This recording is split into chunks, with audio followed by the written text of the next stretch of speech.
सच की आवाज, हर खबर सबसे तेज। ये है द हिंद 24 न्यूज, सच के साथ हर वक्त। नमस्कार, आप देख रहे हैं द हिंद 24 न्यूज और मैं हूं आपके साथ साक्षी निर्वाण। आइए नजर डालते हैं आज की कुछ खास खबरों की ओर। ओगढ़ तालुका में पावर टावर लाइन के मुद्दे पर किसान नाराज, कांग्रेस ने किसानों के साथ मिलकर मामलतदार ऑफिस में एक अर्जी दी। बनासकांठा में ओगढ़ तालुका कांग्रेस की तरफ से मामलतदार ऑफिस में एक अर्जी दी गई ताकि पावर टावर लाइन के बारे में सही फैसला लिया जा सके और किसानों को रोका मुआवजा पक्का किया जा सके। मिली जानकारी के मुताबिक गुजरात के करीब 26 जिलों में पावर कंपनियां solar energy project, wind energy, windmill, power sub station और पावर टावर लाइन बिछाने का काम कर रही हैं।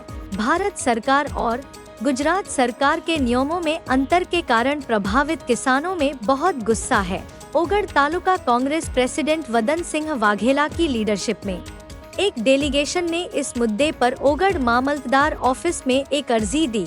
इस मौके पर जिला पंचायत के पूर्व अध्यक्ष और मौजूदा सदस्य भूपत जी ठाकुर, थारा शहर के अध्यक्ष वडांजी जगाणी, थारा शहर के उपाध्यक्ष जोगाजी ठाकुर, पूर्व सिंचाई अध्यक्ष पूरन सिंह वाघेला, कांग्रेस सदस्य स्वरूप जी ठाकुर, विनाजी ठाकुर, पूर्व सदस्य महिपत सिंह वाघेला, युवा नेता वेनाजी ठाकुर और संजय कुमार चावड़ा समेत बड़ी संख्या में किसान और कार्यकर्ता मौजूद थे।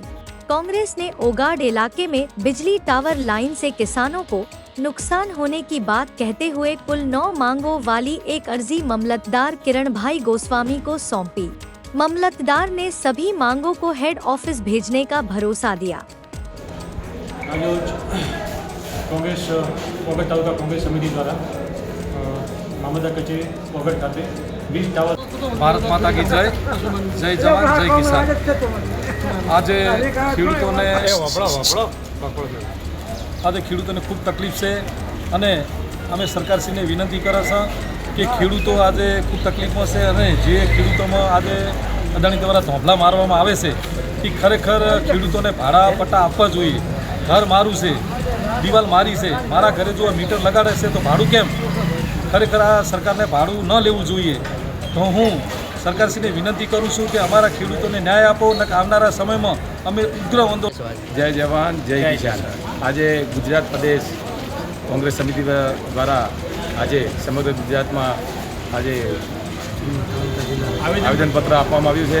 ત્યારે આજે ઓગળ અને થરા શહેર સમિતિ વતી આજે અમે મામલતદાર સાહેબને અમે આવેદનપત્ર આપ્યું છે। ખેડૂતના હિતમાં ખેડૂતની જે દિશા છે વીજ પોલની એમાં આડેધડ કોઈને પૂછ્યા વગર વીજ પોલ નાખી દેવામાં આવે છે અને ખેડૂતને જો યોગ્ય વળતર નથી મળતું એના માટે અમે આજે આવેદનપત્ર આપ્યું છે કે ખેડૂતને યોગ્ય દિશા મળે, એનું વળતર મળે।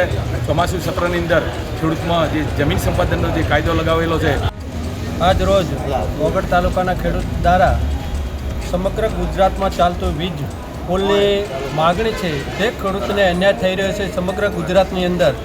એની માગણીને અનુસંધાને ઓગળ તાલુકાના કાંગ્રેસ સમિતિ અને થરા શહેર સમિતિ દ્વારા તમામ ખેડૂતો દ્વારા મામલતદારશ્રીને આવેદનપત્ર આપવામાં આવ્યું છે।